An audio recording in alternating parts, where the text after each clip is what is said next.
to a friend that knew me first as Nikki. She's a local writer, an absurdist playwriter, and she likes to write stories about gender-ambiguous hamsters, apparently. And this story is called Girl Panties, from a bigger project called Unmentionables. And here is Mary Karty.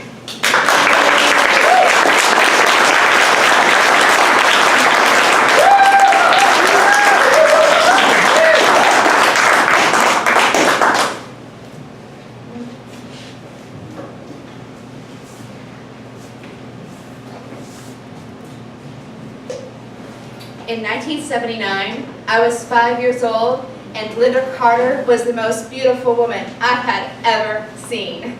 Linda Carter was Wonder Woman. She was tall, had dark hair and blue eyes. I was tall, had dark hair and green eyes. This, as I believed, was destiny. I wanted to be Wonder Woman so bad. I had the hair and the eyes. All I needed was the crown, the lasso of truth, the bracelets that could stop bullets, and of course the invisible jet. I mean, how else was your buddy Aquaman going to get around? Linda Carter would just turn, twirl, and twirl around, and boom, she was Wonder Woman. I would practice being Wonder Woman all the time. I would just twirl, twirl, and twirl around, and with all that twirling, it feels like the world is spinning that much faster, even when you stop. And that's kind of like a superpower. Sometimes with that twirling, one's skirt was bound to kind of lit up and expose one's panties. The exposing of one's panties, even accidentally, was much frowned upon at my very conservative Christian elementary school. In fact, it would get you a spanking. Even now, when I show my panties, I still get a spanking. So, with all this twirling did not transform me from kindergartner to superhero. So, I had to do the next best thing. I had to have the outfit only underneath my clothes, like a secret identity. And the secret of keeping my secret identity secret was underoos. Now, for the under 35 crowd, underoos is the underwear that's fun to wear. Believe it or not, there was a time when superheroes went on everything from diapers to dish rags. And underoos had the entire superhero outfit only in underwear form, right down to her star-spangled backside. Now, unfortunately, I was never given underoos. I'm not quite sure why, but I'm pretty sure my mother's overzealous interpretation of Christianity had something to do with it. It was as if anything overly festive colored next to one's nether regions would inflame the very fires of hell. So, instead, I was given rosebud panties and tank set. No, it's not that exciting. Curtail your expectation a little bit here. What the rosebud panties consisted of were high-waisted, full coverage panties with little tiny petal rosebuds on them. And the tanks had a little tiny rosebud ribbon at the inexplicably high neckline. I wore these modest but practical underwear set for far too many years. In fact, I'd probably still be wearing them to my dying day, where I would have died a virgin had it not been for the intervention of shame and discomfort. Not a sexual awakening of womanhood, not a persuasive lover with a Victoria's Secret hookup. No, shame and discomfort. The whole sad yet uneventful, quiet purchasing of my first bra, I'm not going into it this time. Let's just say it was unceremoniously purchased at a Zare, and now a defunct discount store. Thank you for 35 crowd. Thank you. Zare lovers in house. See, there was no rhyme or reason to the sizing of my bras and panties my mother bought me, because that would somehow bring more attention to the parts of your body you were never supposed to pay attention to, and let alone never discuss. See, to my mom, bras were supposed to become in white and beige only, no matter what you wore with them. And underwire Well, that was the shackles of secularism.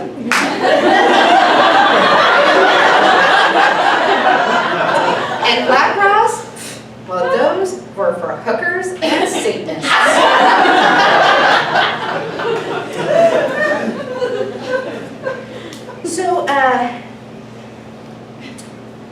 So I guess my mom always thought I'd be in training bras. I'd never hit the big time of satin lace. That was too womanish. So I was just in these training bras for a while, and then one day, during a back-to-school buying binge, at Zara, of course, I was purchased a V-cut bra. Now, I'm not quite sure why we settled on B. Maybe it's to match my grade point average. But my mother believed that good girls had modestly sized breasts. And anything more than a C, that was for hoochie-coochie girls, or for sad women with some kind of glandular disorder and couldn't help it. In defense of my mother, she came by and honest. My grandmother thought the female orgasm was a myth propagated by the liberal media.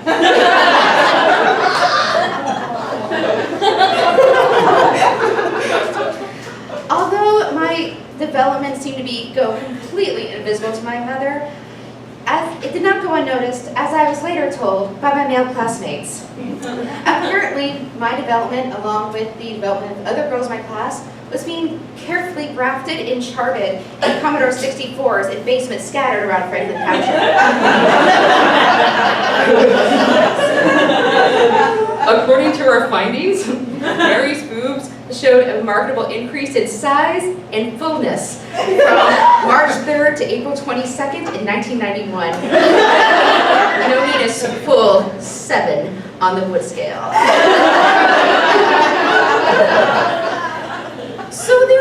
So that's what happened. I went from an amorphous blob of 5'4" to a curvaceous hourglass figure of 5'9" woman in just a short few months. Except my panties were still coming up to the middle of my back. And now my jeans were too short and my shorts were too short. So my panties were showing pretty much at all times.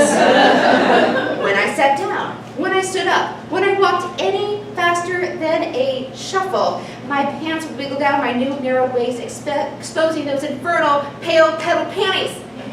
And the panties were built of such sturdy material, I hardly felt a breeze. Now, I might not have known that my panties were showing, but my classmates sure as hell let me know. I see Paris, I see France, I see Mary's underpants. I heard this chant so many times, you'd think I was an exchange student. And then there was the whole bra situation. And when we were wearing a bra that's too small, you get the underside that's kind of compressed, and then you have, you know what I'm talking about? Yeah. And you have the overfill that's kind of creating spillage. So it makes you look like you have 4 boobs. Yes, that's what I look like. I look like an alien with quadra boobs from the planet Loserville from Star System Awkward. This was a source of constant embarrassment and discomfort, as I'm sure you can understand. And it made it difficult for things like singing. And singing's very important because I was a choir girl. Shocker. It was a spring concert of my sophomore year. I was standing in the back row because, I was so tall, right? And I was reaching for a high note. Bloop. I felt my left breast pop out of my bra. I felt the strap give up the ghost and the overburdened garment collapsed around me. It was the complete moral unraveling my mother had always warned me about. We wore white blouses and black skirts, and I'm sure the pinkness of my nipple would show like a beacon to the entire world that I now was a hoochie coochie girl. I was mortified. I was sure that I'd be branded a harlot for improperly encasing my bosoms. Now, looking back, I'm sure no one saw, no one noticed, but I knew. I knew this shit had to end. I was 16. I was done with this purity bullshit. I had a my job. I was working part-time at 5 and Dime. My boss was Mr. McGee. Not really, I worked at Arby's. So I took my first paycheck and cashed the whole thing with my dad in the bank. And I asked him to drive me to the mall. I didn't drive yet because where was I going to go besides work, church, choir practice, and I think I already said work. So my dad took me to the mall, and he didn't ask me too many questions, but I think he knew something up. It wasn't like either one of us were talking to my mother too much. And so they just opened a new store, Payne Bryant. Oh, Yeah. They had a gift named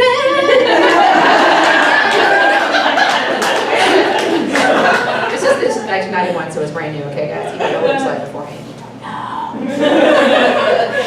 And Payne Bryant was conveniently located next to Sears, where my dad looked at tires or tools or whatever dads look at to avoid shopping with their teenage daughters. And then they had a new invention I'd never seen before. Sized, tall jeans. I swear, I had my first orgasm right then and there. Grandma was wrong. I tried on these new jeans, and they actually fit, and they went all the way down the tops of my feet, as they should. I jumped for joy, and my stomach and my butt didn't bounce out. I was elated. And then I got measured for a new bra, a service sadly Zara does not offer. And lo and behold, I was a D cup. I went from a B to a D, much like my algebra grade. And then I bought an underwire, so I decided to be shackled to secularism anyway. And I bought a black and a white bra. And that's a hussy. And everything that those cotton underwire bras were amazingly comfortable. And everything I put on looked better and felt better. I didn't have to change my body, I just had to change my clothes. And then I did something that surprised myself. I bought new pants. One pair in particular were these bright floral ones with blossoms in full bloom, unabashedly in satin. It was like the rosebud panties of my childhood had grown up and took a romp in a poppy field. And they were string bikinis. Because I promised, as God as my witness, I was never going to unintentionally show my underwear ever again. I spent my whole paycheck and most of saved up money for my birthday and Christmas money, but I was free. And then I had to go home and I started doing my own laundry because I couldn't let my mother know about my new treasures because I was sure that she would accuse me of being sinful or showing them some boy. Trust me, that was not happening. Like I said, school, work, choir practice, and I worked fast food, not exactly a boyfriend getting situation. And most of my class had seen my underwear inadvertently since middle school. It's not like they were lining up for any kind of repackaging. No, I wasn't quite ready for the full implications of nice underwear. And it wasn't like I was comfortable in my own skin yet, but I was comfortable in my clothes, and that was a good start. Now, there's all this nostalgia about being a kid, that being so great and glorious and innocent. What's so great about being a kid? You don't get to make your own decisions, even when it comes down to your underwear. Being a grown-up means you get to make your own money, make your own decisions, and you get to choose to whom and under what conditions other people get to wear your underwear, see your underwear. It may not be a superpower,